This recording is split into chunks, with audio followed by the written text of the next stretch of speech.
Hey guys, Elaine here again, and I just wanted to show you another quick and easy mobility trick for the ball and socket joint, mainly the rotator cuff. So there's two actions of the rotator cuff. One is in the name of it, it's to help rotate the ball and socket joint, but the second function is actually to keep the ball seated a little bit better in the socket, like in the middle of the socket, so that it can rotate. So this exercise is really going to help retrain that amount of rotation that should happen at the ball, but it's all about keeping that socket locked into position as well. So the specific exercise is not so much of how far you can get your arm to go, but what does the quality of the movement look like? If you're just kind of willy-nilly going through the movement, you're just kind of feeding back into this ball kind of rolling forward, or just kind of everything kind of moving in a very not controlled manner. And we're all about slow and controlled movements, and same thing, we just want to protect all these tissues in this part of the joint as much as possible. This is actually a very loosey-goosey joint, and so we actually want to work on stability, and then we're just working on protection of this guy as much as possible. Now, this is not just a exercise for CrossFitters necessarily, this is for the general public as well. So say that you're kind of going down to reach for something and you feel like this guy is kind of coming up and out of socket there.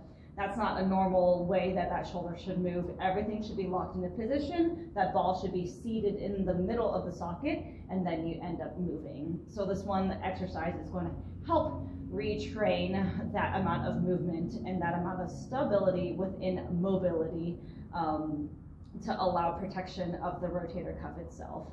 So all this exercise involves is a towel.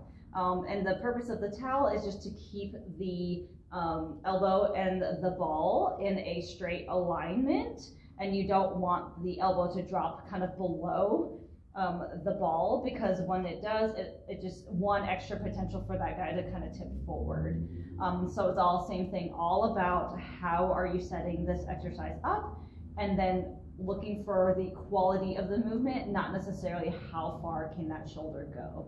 So I'm going to show you two angles. The first one is going to be on my right hand side. So I'm just going to be lying on my back. My knees are going to be bent.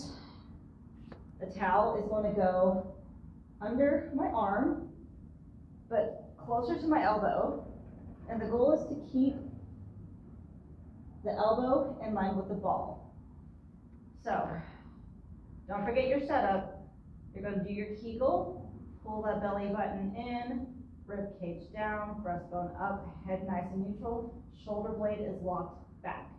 Now, what you're going to do with your other hand, you're just going to kind of place it on the ball, and the goal of this other hand is to see when that ball wants to tip forward. So it's just kind of there for a feedback.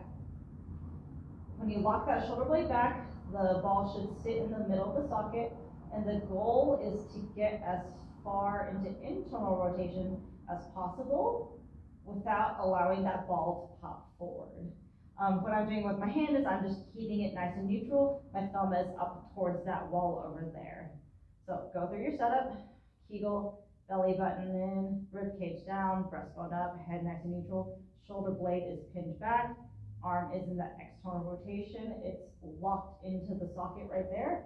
Other hand is just here for feedback on top of the ball, and you're trying to rotate downward without allowing that ball to pop forward. So every few reps here, what I would suggest is resetting everything, going kind of through the process of the setup from the Kegel all the way up to the ball and socket joint here. But the goal is just not letting that ball tip forward. So I'll kind of show you what excessive amount of movement is if it's not controlled, then what happens is kind of that. We're trying to avoid that. We want that ball to stay in the socket as much as we can, and it's really truly just retraining that amount of rotation to happen without that happening. So no letting that ball tip forward. So what that looks like from the other side here. So same setup, knees are going to be bent. Towel is going to be just placed up and underneath the elbow. About 90 degrees, thumb facing upwards. Kegel, belly button, rib cage down, breastbone up, head nice and neutral, shoulder blades locked back, ball is in the socket, other hand is on top of the ball just for feedback, and you're just working on rotation as far as you can without allowing that ball to tip forward.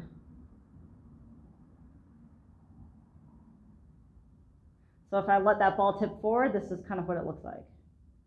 That. We're trying to avoid that because that right there leads to impingement. We want everything to stay locked in.